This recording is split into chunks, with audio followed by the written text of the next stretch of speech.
क्या आपने कभी सोचा है कि उत्तराखंड के दूर दराज गांव जहां आज भी बिजली की समस्या बनी रहती है, वहां सोलर ऊर्जा कितनी बड़ी उम्मीद बन सकती है। क्या पहाड़ों में सोलर पैनल लगाना आसान है? क्या बर्फबारी, बारिश और कठिन मौसम के बीच भी सोलर सिस्टम बेहतर तरीके से काम कर सकता है? और सबसे बड़ा सवाल, क्या सोलर ऊर्जा आने वाले समय में उत्तराखंड की तस्वीर बदल सकती है? आज पूरी दुनिया ग्रीन एनर्जी की ओर बढ़ रही है। भारत भी स्वच्छ और आत्मनिर्भर ऊर्जा की दिशा में तेजी से कदम बढ़ा रहा है। ऐसे में उत्तराखंड जैसे पर्वतीय राज्य के लिए सोलर एनर्जी सिर्फ एक विकल्प नहीं, बल्कि भविष्य की जरूरत बनती जा रही है। लेकिन लोगों के मन में कई सवाल हैं।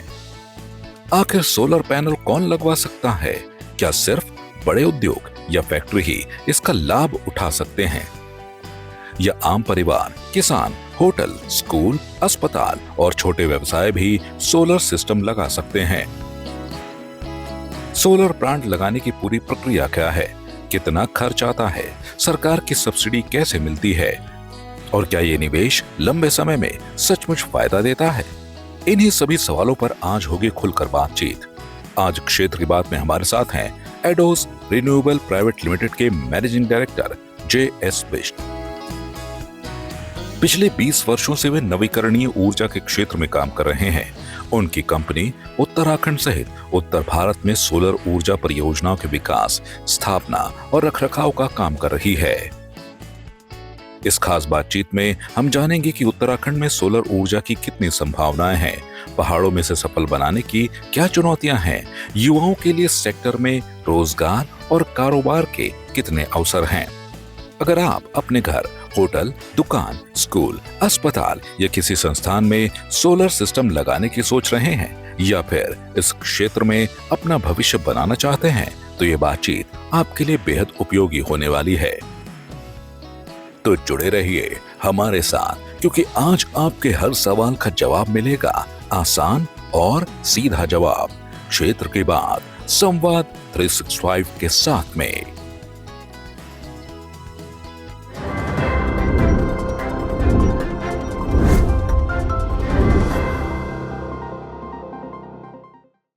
नमस्कार, मैं हूं अनिल चंदोला और आप देख रहे हैं संवाद 365। क्षेत्र की बात संवाद 365 में आज हमारे मेहमान हैं एडोस रिन्यूएबल प्राइवेट लिमिटेड के MD J S. Bisht. J S. Bisht ji सौर ऊर्जा के क्षेत्र में पिछले बहुत लंबे समय से काम कर रहे हैं और उत्तराखंड को ग्रीन स्टेट या कहेंगे सोलर स्टेट बनाने की दिशा में आपका भी बड़ा अहम योगदान है। और जो सोलर की परेशानियां हैं, सोलर के जो स्कोप हैं, सोलर में क्या फ़ायदे हैं, उन सब विषयों को लेकर आज उनसे बातचीत करेंगे। बिष्ट जी, स्वागत आपका सबसे पहले हमारे कार्यक्रम में। नमस्कार। उत्तराखंड में सोलर की संभावनाएं क्या हैं, कितनी हैं, अभी कितना हम उपयोग कर पाए? पीछे एक स्टडी हुआ था जो मिनिस्ट्री ऑफ रूरल का एक डेटा है, जिसमें हमने सिर्फ उत्तराखंड वेस्टलैंड के ऊपर फोकस किया था और उसमें भी हमने मात्र 3% वेस्टलैंड जो उत्तराखंड में अवेलेबल है उसका यूटिलाइजेशन करते हुए एक मैपिंग की थी। वो स्टडी हमने सरकार को दी भी थी। उसके अनुसार लगभग 17,000 मेगावाट का पोटेंशियल है। अच्छा। जो सिर्फ मात्र 3% जो हमारा टोटल 52,000 कुछ स्क्वायर किलोमीटर क्षेत्रफल है, उसका 3% हम वेस्टलैंड का लेते हैं। तो उसके अनुसार तो अपार संभावनाएं हैं। अभी हम जो काम कर रहे हैं, सरकार अभी 2030 तक टारगेट कर रही है 2,000 मेगावाट। हम बात करें 17,000 मेगावाट की संभावना है। तो पोटेंशियल बहुत है, बहुत संभावना है, बहुत संभावना है। अच्छा, अभी क्या स्थिति है? अभी कितने प्लांट हमारे लगे हैं लगभग, कुछ ऐसा आइडिया आपके पास? देखिए, अलग अलग प्रकार के बहुत सारे प्लांट लगे हुए हैं। तो अभी जैसे मुख्यमंत्री सौर ऊर्जा योजना की बात करें, जो रिसेंटली 250 मेगावाट की स्कीम लॉन्च हुई थी, वो हमारी लगभग पूरी स्कीम हो गई है और बहुत ही सक्सेसफुल रही है। पहाड़ों में बहुत सारे प्लांट लगे हैं जिससे कि बहुत सारा रोजगार सृजन हुआ। और जो सोलर रूफटॉप योजना है वो कैसी है, मतलब उसमें कितना लग रहा है? हाँ, पीएम सोलर जो रूफटॉप योजना है वो बहुत ही सक्सेसफुल रही है और उत्तराखंड राज्य जितने भी पर्वतीय क्षेत्र के राज्य हैं उसमें सबसे अग्रणी है। ये मुझे बताते हुए अपार खुशी हो रही है कि हमारे प्रदेश में लगभग 25,000 से भी ज़्यादा सोलर प्लांट लगे हैं रूफटॉप वाले अच्छा। इस स्कीम के अंतर्गत, जिसमें कि शुरुआती दौर में बहुत ज़्यादा लगे क्योंकि राज्य सरकार का भी उसमें अनुदान था। लगभग 51,000 रुपये राज्य सरकार से मिल रहा था और लगभग 86,000 रुपये भारत सरकार से मिल रहा था। तो शुरू के दौर में तो बहुत ही तेज़ी से काम हुआ, पर अभी लास्ट ईयर राज्य सरकार ने अपना अनुदान अभी समाप्त कर दिया था, बट भारत सरकार का अनुदान 85,800 रुपये मिल रहा है, और तभी भी लोगों का अडॉप्शन बहुत अच्छा है इसके प्रति, क्योंकि अभी बिजली के रेट हर साल बढ़ जाते हैं, तो लोग इसको बहुत अच्छा मान रहे हैं और काफ़ी अडॉप्ट कर रहे हैं। अच्छा, जो मुख्यमंत्री सौर स्वरोजगार योजना आपने बताई, उसमें किसी को आवेदन करना होगा तो क्या करना होता है? सर, उसकी पात्रता की कंडीशन हमेशा मतलब गवर्नमेंट की वेबसाइट पर मिलती है, मगर उसमें मुख्य जो है वो है कि एक तो उसके पास लगभग 12 से 15 नाली ज़मीन होनी चाहिए, 200 प्लॉट प्लांट अगर की हम बात करें तो, और उसकी मेन पात्रता है कि वो यहाँ का राज्य का मूल निवासी होना चाहिए। अच्छा, उत्तराखंड का निवासी। उत्तराखंड का मूल निवासी होना चाहिए। दो ये आवेदन कैसे करेंगे उसके लिए? ऑनलाइन है सारा प्रोसेस, उसमें आप ऑनलाइन जाके अपने जो भी आपका सर्टिफिकेट है, वो ज़मीन के पेपर, उसकी कुछ प्रोसेसिंग फ़ीस होती है, वो सब आप जमा कराइए, उस प्रशासन के पास जाता है, उसमें स्क्रूटनी करते हैं, डॉक्यूमेंट्स ठीक हैं तो उसके बेसिस पे फिर आपको कमेटी के थ्रू पास करके आवेदन पत्र जारी किया जाता है। अच्छा, जैसे जो ज़मीन है वो अपनी हो या लीज पे भी ले सकते हैं? आप लीज पे भी ले सकते हैं। और उसकी ज़मीन की क्या स्थिति होनी चाहिए, किस तरह की ज़मीन चाहिए, कुछ ऐसा जो टेक्निकल चीज़ें क्या होती हैं? टेक्निकल पॉइंट से जो मेरा तजुर्बा है, या वैसे भी जो ज़मीन चाहिए, ज़मीन ऐसी होनी चाहिए जैसे में कि दिन भर हमें धूप मिले, और रोड जो मेन रोड है, ट्रांसपोर्टेशन की रोड जितनी नज़दीक हो रोड के उतना अच्छा है, क्योंकि फिर आपको क्या अगर दूर होगी तो आपको ट्रांसपोर्टेशन और काटेज बहुत पड़ेगा। काफ़ी सारी हैवी इक्विपमेंट्स इसमें यूज़ होते हैं, जैसे ट्रांसफार्मर है, VCB है, तो उनमें बहुत ज़्यादा वजन होता है, उनको फिर उठा के ले जाना वो एक बड़ा टीडियस और कॉस्टली जॉब हो जाता है। तो जब भी आप साइट का सिलेक्शन करें, कोशिश करें कि ज़मीन रोड के बिल्कुल पास हो, कम से कम 1-2 खेत तो बिल्कुल रोड से ऐसे लगे हों जहाँ पे आप ट्रांसफार्मर वगैरह बिजली का स्थापित कर सकें। अच्छा, जैसे अभी जो लग रहे हैं सोलर, वो सबसे ज़्यादा किन किन इलाकों में लगे हैं और कौन से ऐसे इलाके हैं जहाँ बहुत कम लगे हैं? सर, अभी तो जो इस मुख्यमंत्री स्वरोजगार योजना में जो सबसे ज़्यादा काम हुआ है, टिहरी और उत्तरकाशी में ज़्यादा लगे हैं, और चमोली, रुद्रप्रयाग, इनमें बहुत कम लगे हैं। इस गढ़वाल क्षेत्र की बात करें, कुमाऊं क्षेत्र में बात करें तो पिथौरागढ़, बागेश्वर में भी बहुत कम इंस्टॉलेशन है, चंपावत में थोड़े बहुत सिस्टम लगे हैं, ये स्थिति है। लेकिन ऐसा क्यों, जबकि चमोली में, पिथौरागढ़ में यहाँ तो सब्सिडी सबसे ज़्यादा है, ऐसा क्यों हुआ? देखिए, स्कीम तो सभी के लिए ओपन थी, मगर लोगों ने आवेदन ही इन जगहों के लिए किया। मे बी एक रीज़न ये रहा कि लोगों को शायद वहाँ पे सूटेबल ज़मीन नहीं मिल पाई। दरअसल पहाड़ में चकबंदी ना होने के कारण क्या है कि इतनी ज़मीन एक साथ ज़मीन इकट्ठी करना मुश्किल हो जाता है, और एक एक खेत में भी कई कई लोगों का स्वामित्व है, तो वो सब लोगों से आपस में कोऑर्डिनेशन मतलब बिठाना वो एक बड़ा टिपिकल काम हो जाता है। तो जैसे टिहरी, उत्तरकाशी, देहरादून के पास है, तो लोगों को ज़्यादा सुविधाजनक तरीके से ज़मीन मिल गई तो हो गया, तो वहाँ आसानी से लग गए। तो अभी ये कह सकते हैं कि जो ये छूटे हुए ज़िले हैं, यहाँ पोटेंशियल है अभी? बिल्कुल पोटेंशियल है, पहाड़ में सब जगह पोटेंशियल है। अच्छा, लेकिन पहाड़ में जब हम प्लांट लगाते हैं तो किस तरह की दिक्कत आती है?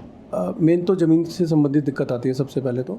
दूसरा, कई जगह ये दिक्कत आती है कि जब आप अप्लाई करते हो जिस भी क्षेत्र में, तो आपकी एप्लीकेशन संबंधित बिजली घर को भी जाती है कि भाई वहाँ पे क्षमता उपलब्ध है कि नहीं है, या इलेक्ट्रिकल इंफ्रास्ट्रक्चर है। तो कई बार क्या होता है कि पावर स्टेशंस वहाँ पे कम क्षमता के हैं, तो आपको वहाँ से अप्रूवल ही नहीं मिलता। कई बार आपने ज़मीन का व्यवस्था कर भी ली, तो कई बार आपको वहाँ से एक अप्रूवल की आवश्यकता होती है, वो नहीं मिल पाता है। एक ये 2 मेन समस्याएं आती है ज़्यादातर। अच्छा, ये दिक्कत होती है। अच्छा, एक इनिशियल दौर में ये होता है। आपने एक चीज़ बताई कि जैसे कुछ इलाके ऐसे हैं जहाँ एक साथ बहुत सारे प्लांट भी लगे हैं जी, तो क्या UPCL का सिस्टम इतना मजबूत है कि वो झेल पा रहा है उसको? सर, कई जगह क्या है जहाँ क्षमता अवेलेबल थी, जैसे लोग धीरे धीरे जागरूक हुए स्कीम के प्रति, या जो भी EPC कंपनीज काम करी थी उन्होंने भी उनको सलाह दी कि आप इस क्षेत्र में देखें, क्योंकि वहाँ ऑलरेडी बड़ी क्षमता के बिजली घर स्थापित हैं जो कि सोलर की आपकी पावर को ले पाएंगे। तो लोगों ने क्लस्टर अप्रोच में काम किया, जो कि एक तरह से अच्छा भी है। उसमें क्या है कि लॉन्ग टर्म में उनको देखरेख करने के लिए और आपस में मतलब एक सपोर्ट सिस्टम बन जाता है सबका आपस में, तो क्लस्टर क्षेत्र रूप में लोगों ने उनको स्थापित किया। काफ़ी जगह तो इंफ्रास्ट्रक्चर अच्छा था तो वहाँ पे समस्या नहीं आई, मगर काफ़ी जगह ऐसा है कि इंफ्रास्ट्रक्चर इतना अच्छा नहीं है, सोलर प्लांट लग गए मगर क्या है कि पावर का कंजम्पशन नहीं है डे टाइम में, तो लोगों की बिजली वेस्ट हो जाती है या प्लांट बंद हो जाते हैं, तो वहाँ पे लोगों को नुकसान झेलना पड़ता है। अच्छा, ऐसा ही नुकसान शायद जब लाइट चली जाती है, पावर कट हो जाता है, उस समय भी होता है? जी, ऐसा क्योंकि बरसात में तो बहुत होता है। बिल्कुल बिल्कुल। बरसात में क्या है कि पहाड़ों में हमारे पास क्या है, बिजली घर दूर है, और कई कई जगह ऐसा भी है कि जहाँ 20-20, 25-25 किलोमीटर लंबी लाइनें फीड कर रही हैं, कोई कोई स्थानों पर ऐसा भी है। तो कभी जब आंधी तूफान आता है, कोई पेड़ गिर गया, लाइन टूट गई या कोई भी ब्रेकर हो गया, तो पूरी की पूरी लाइन बंद हो जाती है। उसके क्षेत्र में जितने भी उस लाइन पे जुड़े हुए प्लांट हैं, फिर वो सब सफ़र करते हैं। लेकिन इसका समाधान क्या है फिर? कोई समाधान है? इसका समाधान है, अभी सरकार ने भी बैटरी एनर्जी स्टोरेज सिस्टम्स लगाने की योजना पे काम करना शुरू किया है। प्रारंभिक दौर में तो यूपीसीएल सेंट्रलाइज सिस्टम ही लगा रहा है, जो अपने बिजली घरों में लगा रहा है। बट किंतु मेरी व्यक्तिगत सोच ये है कि सरकार को इंडिविजुअल लेवल पे भी, मतलब जहाँ प्लांट लग रहा है उधर ही छोटे छोटे बैटरी एनर्जी स्टोरेज सिस्टम लगाने चाहिए, कि यदि कभी इस तरह से पावर फेलियर होता है या कोई भी एक्सीडेंट होता है, पावर नहीं है या हाई वोल्टेज का प्रॉब्लम है, तो जो संबंधित डेवलपर है वो अपनी बिजली को बैटरी स्टोरेज के अंदर स्टोर कर ले, और जब पीक टाइम है या ज़रूरत है उस टाइम पे उसको डिस्चार्ज कर ले, तो उसमें उस केस में उसका लॉस बच जाएगा। अच्छा, ऐसा हो सकता है? बिल्कुल ऐसा संभव है, ऐसा हो रहा है। अच्छा, अभी जैसे जो सब्सिडी है, क्योंकि इसमें सब्सिडी भी मिलती है, तो किस तरह से सब्सिडी मिलती है और परसेंटेज कैसा कैसा है? सब्सिडी जो है इसमें हमारे को उद्योग विभाग के माध्यम से अवेलेबल है, क्योंकि हमारे प्रदेश में सोलर पावर जनरेशन को उद्योग का दर्जा प्राप्त है। अच्छा, ठीक है। तो जो भी किसी भी उद्योग को जैसे सब्सिडी का जो भी स्लैब अवेलेबल है, जैसे जो हमारे प्लेन के डिस्ट्रिक्ट हैं, हरिद्वार, यशोनगर, वहाँ 20% कैपिटल सब्सिडी अवेलेबल है, up to investment of 1 crore की मैं बात कर रहा हूँ। ओके। आपका जैसे पौड़ी हुआ या टिहरी हुआ, यहाँ 40% तक है। देहरादून में 30% है। और आप फिर आगे ऊपर चलते हैं, रुद्रप्रयाग या चमोली या बागेश्वर, दूरस्थ क्षेत्र जितने भी हमारे हैं, वहाँ पे 50% तक सब्सिडी अवेलेबल है। और इसमें महिलाओं के लिए अलग से है? महिलाओं के लिए और कुछ रिजर्व और जो मतलब दिव्यांग लोग हैं उनके लिए 5% एडिशनल प्रोविजन है। तो केवल ये सब्सिडी मिलती है कैपिटल वाली, है इसके अलावा भी कुछ है, जैसे ज़मीन के शायद लैंड यूज़ को लेके, या उसमें एक इंटरेस्ट सब्सिडी सरकार के द्वारा अवेलेबल है। जो भी आप ब्याज भरते हैं, बैंक का लोन लेते हैं कोई भी प्रोजेक्ट लगाने के लिए, उसमें जो भी आप ब्याज भर रहे हैं उसमें भी गवर्नमेंट कुछ कंपनसेट करती है। और रजिस्ट्री में भी कुछ है, जैसे लीज करते हैं तो उसके स्टैम्प ड्यूटी वेवर वगैरह की कुछ सुविधाएं हैं, बट मतलब वो व्यावहारिक रूप से कोई बहुत छोटा अमाउंट है, उसके लिए फिर बहुत सारा प्रयास करना पड़ता है। तो कुछ लोग कर पाते हैं, कुछ लोग नहीं कर पाते, मगर वो इतना बड़ा अमाउंट नहीं है। अच्छा, अभी जो सब्सिडी है वो आसानी से मिल पा रही है? सब्सिडी अभी आसानी से नहीं मिल पा रही है, क्योंकि अभी सरकार के द्वारा जितने भी प्लांट लगाए गए हैं, अभी किसी को सब्सिडी प्राप्त नहीं हुई है। नहीं, कब से? जब से लगे हैं राज्य में प्लांट? हाँ, ये मुख्यमंत्री स्वरोजगार की योजना की बात कर रहा हूँ। उसमें अभी तक किसी को सब्सिडी नहीं मिली। और ये योजना शुरू हुई कितना समय हो गया? 3 साल हो गए। 3 साल में एक आदमी को भी सब्सिडी नहीं मिली, तो फिर वो लोग कैसे उसको कर पा रहे होंगे? अभी चल रही है फाइलें, कुछ अप्रूव हुई हैं लोगों की फाइलें, देखो शासन स्तर पर लंबित हैं, जैसे भी सरकार उनको प्रोवाइड कराएगी। एक उसमें बड़ा एक और मुद्दा जो आता है, जैसे उद्योग विभाग कहता है कि आपको ज़मीन को 143 कराना है, यानी कॉमर्शियल कन्वर्ट कराना है, उसका लैंड यूज चेंज करना है। मगर ऊर्जा विभाग कहता है कि आपको उसकी आवश्यकता नहीं, क्योंकि पॉलिसी में ऑलरेडी निहित है कि आप सोलर एग्रीकल्चर लैंड पे यूज़ कर सकते हो। तो वो एक डिस्प्यूट है जो रिजॉल्व नहीं हो रहा, उस कारण भी काफ़ी चीज़ें लंबित हुई हैं। और अभी हाल फिलहाल में देखने में आया है कि काफ़ी सारी चीज़ें जो हैं उद्योग विभाग के द्वारा नई नई चीज़ें मांगी जा रही है, अब ये लेके आइए, वो लेके आइए, तो लाभार्थी काफ़ी मतलब परेशान है। हमारे पास तो बहुत सारे लोग आते हैं। क्या सरकार के 2 विभागों में कोऑर्डिनेशन नहीं है, उसका नुकसान हो रहा है? आप ऐसा कह सकते हैं, उसके कारण दिक्कत है। अगर मैं ये कहूँगा कि अगर मुख्यमंत्री जी के नाम से कोई योजना चल रही है, तो उनको एक सिंगल नोडल ऑफिसर बनाना चाहिए, जो कि टोटल रिस्पॉन्सिबिलिटी लेके प्रोजेक्ट्स को क्लियर कराए और सारे विभागों में जो भी गैप्स है उनको फुलफिल करें। अच्छा, और अभी रेट क्या मिल रहा है बिजली का? लास्ट टाइम जो रेट एग्रीमेंट थे वो 4.67 के थे, अभी जो रेट है 4.27 के आसपास है, अभी कम हुआ है। जैसे बीच में क्या हुआ कि रेट कुछ कम किए नियामक आयोग ने, तो ये कैसे रेट तय होते हैं और ये कम क्यों हुए? सर, नियामक आयोग की रेट्स तय करने की एक प्रणाली है। उसके अंतर्गत नियामक आयोग के जो भी ऑनरेबल मेंबर्स हैं या और भी जो उनके कंसल्टेंट्स हैं, वो सब जगह से पूरे भारतवर्ष से डेटा इकट्ठा करते हैं, प्रोजेक्ट की कॉस्टिंग निकाली जाती है। कॉस्टिंग के आधार पे फिर वो उसकी पूरी कैलकुलेशन करके ही रेट तय करते हैं कि बिजली का रेट ये होना चाहिए इस साल का। तो इस बार तो मतलब हर बार ही हमारा उनसे निवेदन रहता है कि आप हमेशा पूरे राज्य के लिए एक ही रेट तय कर देते हैं, जो कि बिल्कुल भी ठीक नहीं है, क्योंकि अब भौगोलिक स्थितियाँ दोनों जगह की अलग अलग है, कॉस्ट में बहुत फ़र्क पड़ता है। अगर आप वही प्लांट अगर आप हरिद्वार डिस्ट्रिक्ट में लगा रहे हो, देहरादून में लगा रहे हो, जो कि काफ़ी हद तक प्लेन है, या हरिद्वार तो पूरा ही प्लेन है, यशोनगर भी पूरा प्लेन है, तो वहाँ पे आपकी कॉस्टिंग बहुत कम आती है लेबर की, क्योंकि वहाँ मशीनों से भी काम हो जाता है, ट्रांसपोर्टेशन भी बहुत ईजी है। मगर आप कहीं दूरस्थ क्षेत्र में जाएँ, पौड़ी, टिहरी, उत्तरकाशी या किसी भी चमोली, कहीं पर भी आप चले जाइए पहाड़ों में, वहाँ पे कुछ हद तक रोड अवेलेबल है, कुछ तक आपको फिर बहुत मैनुअली कैरी करना पड़ता है, तो आपकी कॉस्टिंग बहुत ज़्यादा बढ़ जाती है।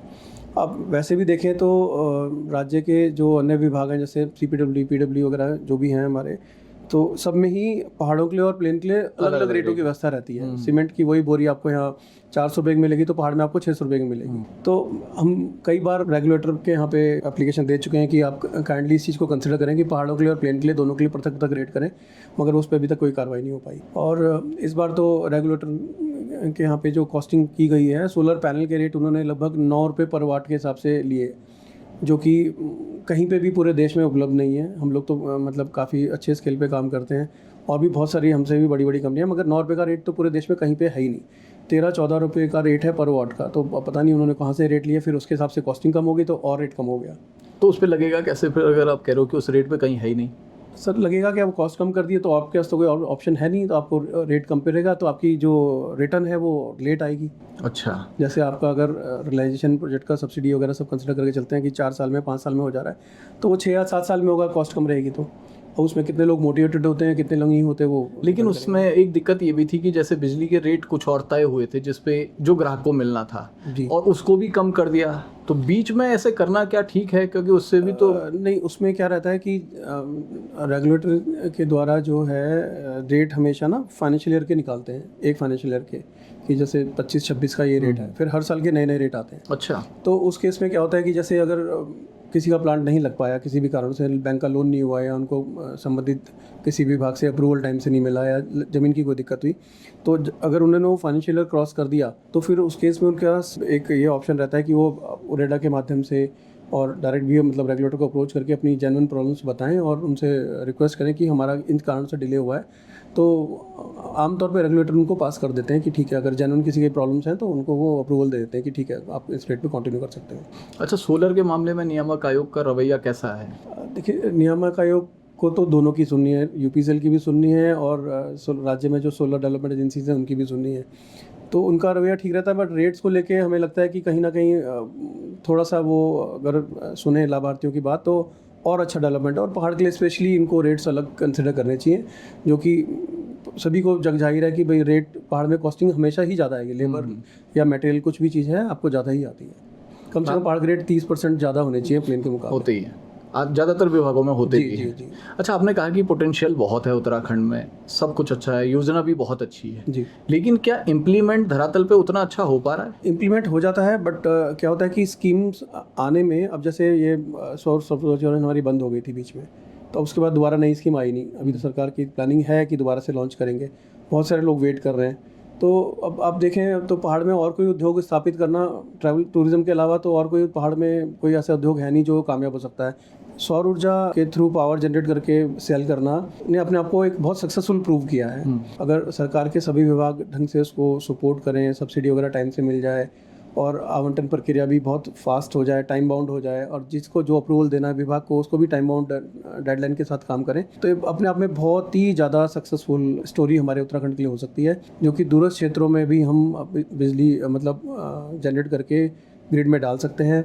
सरकार यदि अपनी व्यवस्था सुनिश्चित कर ले कि जितनी भी बिजली उत्पादन हो रहा है वो हम स्टोर कर लें और बाद में नेशनल ग्रिड में डाल सकें, क्योंकि अभी मोदी जी ने कहा है 1 नेशन 1 ग्रिड, सारी पूरा भारतवर्ष कनेक्टेड है, तो बल्कि हम यहाँ से सारी एनर्जी स्टोर करके जो सरप्लस जनरेशन हो रहा है, जितनी भी हमारा क्षमता अवेलेबल है, उसको हम भारत में किसी भी अन्य राज्य को या किसी भी अन्य संस्था को दे सकते हैं। लेकिन जैसे कुछ लोगों ने जिन्होंने पहले जिनको आवंटित हुए थे उनका ये कहना था कि जो विभागों के बीच चक्कर काटने वाला सिस्टम है वो बहुत ख़राब है, बहुत चक्कर काटने पड़ रहे हैं, बैंक लोन के लिए बहुत चक्कर काटने पड़ रहे हैं। जी। देखिए, शुरुआती दौर में तो बैंक लोन में बहुत ज़्यादा दिक्कतें थी, क्योंकि बैंक को भी नहीं पता था, बैंक के लिए भी नया टॉपिक था, मगर अब अभी कुछ टाइम से बैंकों को भी अभी ये सिस्टम समझ में आ गया है और वो भी देख रहे हैं कि हाँ ठीक है, हमारी जो कॉस्टिंग जारी है या हमारी जो EMI जो बनती है लोन की, जो भी उसको रिपेमेंट करनी है, वो लाभार्थी आराम से इतनी बिजली बना ले रहा है कि हमारी रिपेमेंट करते रहा। तो अभी मैं समझता हूँ कि बैंकों के लेवल पे तो प्रॉब्लम काफ़ी हद तक सॉल्व हुई है, बट हाँ सब्सिडी वगैरह को लेके और अन्य विभागों से जो आपको अप्रूवल वगैरह लेने होते हैं उसमें बहुत टाइम लग जा रहा है। अच्छा, एक और बात भी है कि जब पहली बार योजना लॉन्च हुई और जब दूसरी बार योजना लॉन्च हुई तो ज़्यादातर वो लोग थे दूसरी बार जो पहले लगा चुके थे, तो वो समझ चुके थे गणित, ऐसा भी है, नए लाभार्थी कम है उसमें। हाँ नहीं, शुरुआती दौर में आप कह सकते हैं कि ऐसा ज़रूर हुआ, मगर बाद में जैसे जैसे प्रोग्राम ने स्पीड पकड़ी तो अभी जैसे आपके क्षेत्र में कोई प्लांट लगा तो आपने जानकारी हासिल करनी शुरू की भी कैसे काम कर रहा है, क्या हो रहा है, फिर या तो आपने उसके बिल आते हुए देखे, हाँ भाई इसको इतनी पेमेंट आ रही है तो ठीक लगा। तो ऐसे कैसे करके लोग जागरूक हो गए और मैं समझता हूँ इस वक्त तो बहुत ही पॉजिटिव माहौल है सोलर प्लांट्स को लगाने के लिए। सारे लोग बहुत उत्साहित हैं और हमारे पास रेगुलर बेसिस पे लोग इंक्वायरी कर रहे हैं कि सर नई स्कीम कब आ रही है, नई स्कीम कब आ रही है, हम लोग लगाना चाहते हैं। इनफैक्ट दूर दूर से लोग जो यहाँ से बाहर काम जॉब कर रहे हैं वो भी कह रहे हैं हम सोलर प्लांट लगा के अपने राज्य वापस आना चाहते हैं। अच्छा, रोजगार भी बहुत सारे लोगों को मिल रहा है इससे। बिल्कुल। और कोई और स्कीम है जो इसको जोड़ के और रोजगार के अवसर पैदा किए जा सकते हैं? हाँ ज़रूर। अभी आप देखेंगे हाल ही में भारत सरकार का भी काफ़ी फोकस है ईवी चार्जिंग को लेके। तो अभी इलेक्ट्रिक व्हीकल्स का यूसेज भी बहुत बढ़ रहा है। तो अभी हमारे पहाड़ में ना इलेक्ट्रिकल ईवी चार्जिंग इंफ्रास्ट्रक्चर बिल्कुल भी स्थापित नहीं है। तो अगर हम सोलर को ईवी चार्जिंग के साथ क्लब करके छोटे छोटे स्टेशन स्थापित करें पहाड़ों में, तो वो भी अपने आप को एक बहुत बड़ा रोज़गार का हमारे को मिल सकता है। कि हमारा टूरिस्ट राज्य है, दूर दूर से लोग, हज़ारों गाड़ियाँ हमारे पूरे प्रदेश में आती हैं, उनको चार्जिंग की ज़रूरत पड़ेगी। इलेक्ट्रिक गाड़ियाँ जिस प्रकार से बढ़ रही हैं, अब आप देखें मंथली जो एवरेज है पूरी पैसेंजर व्हीकल सेल में करीब 11 से 12% हम मंथली पहुँच चुके हैं।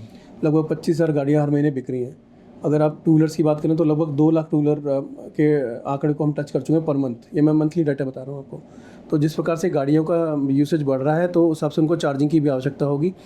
सरकार पहले से ही एडवांस में प्लानिंग करके सोलर के साथ इसको रोजगार पूर्वक स्कीम बना के छोटा सा प्लांट 50 किलोवाट का एक सोलर प्लांट लगाया, उसका तो ईवी चार्जिंग स्टेशन सेटअप किया, तो वो भी एक अपने आप में बहुत अच्छा रोजगार साबित हो सकता है। अच्छा, आप बहुत लंबे समय से सोलर के फील्ड में, कोई नया आदमी जो इस क्षेत्र में काम करना चाह रहा हो, मैं माना सोलर लगाना चाह रहा हूँ, मुझे क्या टिप्स देंगे आप, क्या करना चाहिए सबसे पहले? सर सबसे पहले तो आपको किसी अप्रूव्ड गवर्नमेंट के ईपीसी कंपनीज़ हैं या सरकार के भी हमारे हर एक राज्य में ऑफिस है।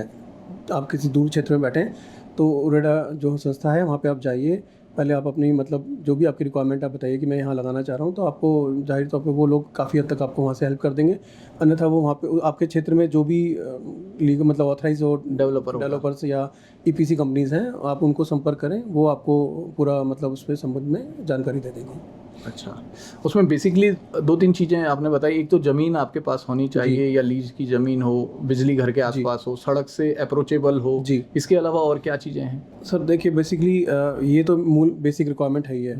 फिर उसके बाद क्या है कि आपको फर्म का जो भी क्वालिटी का या टेक्निकल सिलेक्शन करना है, आजकल तो ऑनलाइन भी बहुत सारा कंटेंट अवेलेबल है, तो आप जो उनके प्लांट लगे हुए हैं उनको इंटरव्यू कीजिए।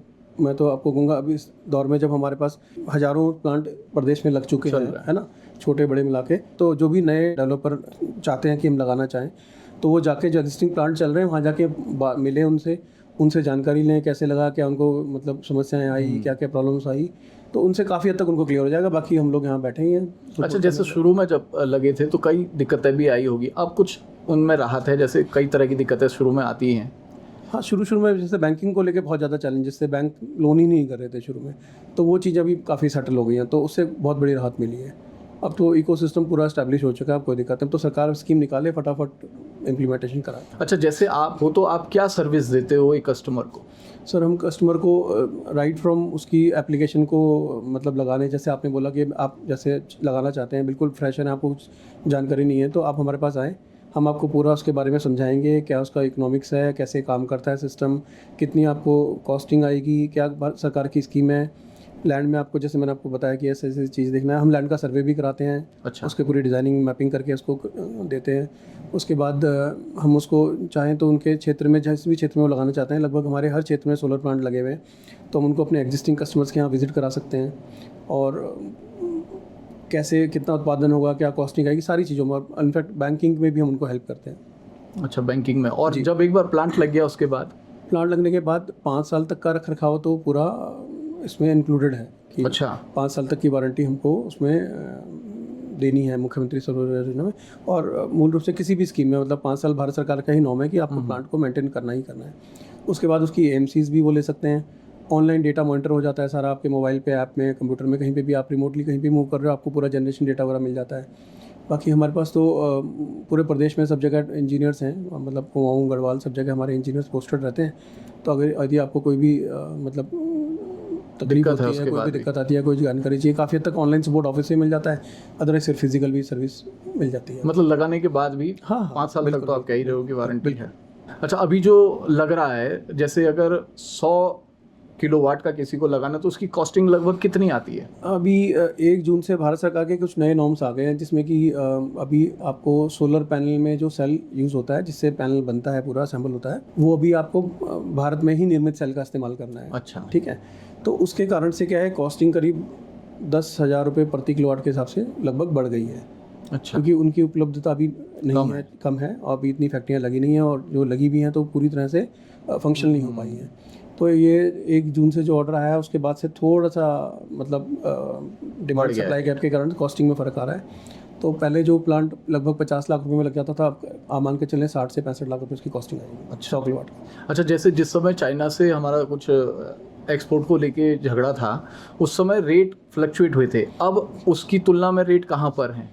सर रेट तो वैसे ठीक है, अगर सेल जैसे इम्पोर्टेड सेल है उसके साथ अगर हम असेंबलिंग करते हैं, तो भारत में क्या है कि सोलर पैनल बनाने की फैक्ट्रियों की तो कोई दिक्कत नहीं है। सोलर पैनल की क्षमता तो हमारी पूरी अचीव हो चुकी है, मतलब इनफैक्ट वी हैव सरप्लस, हम एक्सपोर्ट भी कर रहे हैं यहाँ से।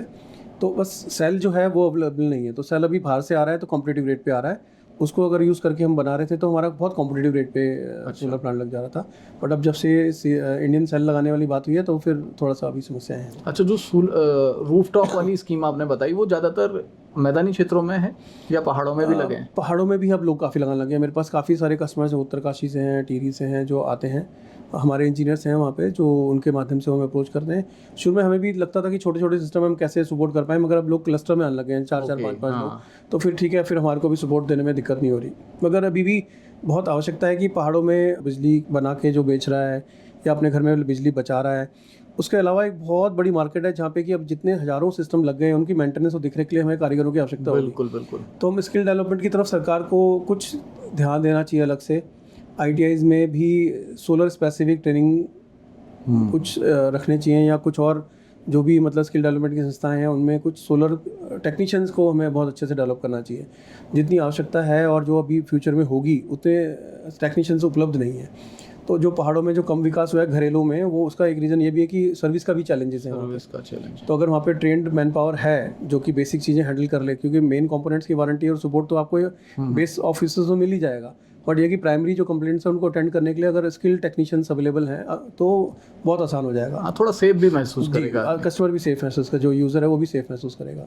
अच्छा, आपने बताया कि जो रूफटॉप है या जो हमारे 100 किलोवाट के लग रहे हैं वो लगभग 60 लाख का लग रहा है। अभी जो कमाई है, क्योंकि आदमी मेन ये सोचता है कि मैं इतना पैसा लगाऊंगा तो मेरी कमाई कितनी होगी, रिटर्न कितना आएगा। देखिए 100 किलोवाट का प्लांट जो पहले लग रहे थे, जैसे लगभग 50 लाख रुपए का प्लांट है, और अगर आप बात करते हैं चमोली या रुद्रप्रयाग डिस्ट्रिक्ट जो कि दूरस्थ क्षेत्र वाले हैं, तो 50% तक गवर्नमेंट की तरफ से सब्सिडी है। तो 25 लाख रुपए लगा के आपको लगभग महीने का 50,000 रुपये का रेवेन्यू आपको मिल जा रहा है। तो ये औसतन रेवेन्यू है? औसतन पूरे पूरे साल के हिसाब से? हाँ। अच्छा, गर्मियों में थोड़ा बढ़ साल का लगभग 6 लाख रुपया मिलेगा, तो जो कि काफ़ी अच्छा है अपने आप में। 50,000 रुपये। और जो रूफटॉप वाला है उसमें लगभग क्या है? रूफटॉप वाला स्कीम जो है वो उसका मेन उद्देश्य है कि आप अपने बिजली के बिल की खपत को कम करें, आप मतलब आप बिजली का बिल ना दें। हाँ। तो उसमें गवर्नमेंट ये चाहती है कि बस आप अपनी जितनी आपकी आवश्यकता है उतना ही सोलर लगाएं। अच्छा। और वो फिर अदरवाइज फिर क्या यूपीसेल को दिक्कत है ना, यूपीसेल तो कस्टमर्स के जा ही रहे हैं। हाँ। तो उस पॉइंट ऑफ व्यू से कि आप जितनी आपकी रिक्वायरमेंट है आप उतना ही लगाएं। ठीक। हमारे साथ थे JS बिस्ट, जिन्होंने उत्तराखंड में सौर ऊर्जा की जो पोटेंशियल है उसको लेके बात की। उन्होंने बताया कि किस तरह की दिक्कतें आ रही है और क्या उसका समाधान है, कैसे बहुत सारे कस्टमर्स जो हैं जो लगाना चाह रहे हैं वो जुड़ सकते हैं, और क्या क्या वो समस्याएं हैं जिनका समाधान अगर हो जाए तो ये योजना गेम चेंजर हो सकती है। धन्यवाद JS बिस्ट जी, आप हमारे साथ जुड़े। संवाद 365 में इस तरह के इंटरव्यू हम लगातार करते रहेंगे। अगर आप भी चाहते हैं कि हम किसी से बातचीत करें, किसी विषय पर बातचीत करें, तो अपनी राय हमें ज़रूर दें। अगले वीडियो में फिर आपसे मुलाकात होगी, तब तक के लिए नमस्कार। आपकी इस पर क्या राय है, हमें कमेंट कर ज़रूर बताएं। इसके साथ ही आप हमारे YouTube चैनल को सब्सक्राइब कीजिए। आप हमें Facebook, Instagram, Twitter पर फॉलो भी कर सकते हैं, और संवाद 365 के साथ एक क्लिक में जुड़ने के लिए डाउनलोड कीजिए संवाद 365 ऐप।